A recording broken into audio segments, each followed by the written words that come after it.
নমস্কাৰ বন্ধুসকল, আপোনালোকে চাই আছে ক্ৰিকেট নিউজ। আজিৰ খেলখন আছে ডিচিৰ লগত কেকেআৰৰ।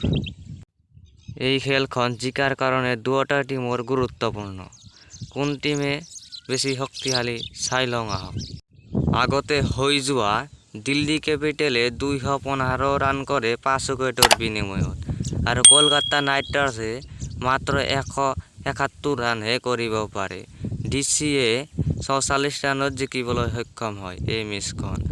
আৰু আজিৰ মেচখন সন্ধিয়া 7:30 বজাৰ পৰা আৰম্ভ হ'ব। আপোনালোকে 7:30 বজাৰ পৰা লাইভ চাবলৈ পাব। আৰু আমি চাই লওঁ আহক দুয়ো টিমৰ প্লেইং 11 কি হ'ব পাৰে।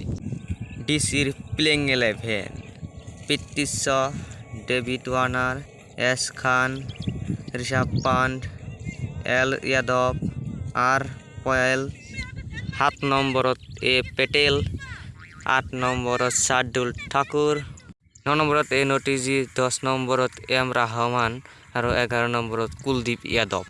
কেকেআৰৰ প্লেইং 11: অপেনিঙত এছ জাকিৰছন নাইবা এ খান নাইবা আছিকে ৰাহানে, 2 নম্বৰত ভেংকাটেশ আয়াৰ, 3 নম্বৰত শ্ৰেয়াছ আয়াৰ, 4 নম্বৰত ৰাণা, 5 নম্বৰত এছ বালিছন, 6 নম্বৰত এ পি কুমেছন, 8 নম্বৰত সুনীল নাৰায়ণ আৰু 9 নম্বৰত আছে আৰ চামালদাৰ আৰু 10 নম্বৰত উমেশ যাদৱ আৰু 1 নম্বৰত বৰুণ চক্ৰৱৰ্তী।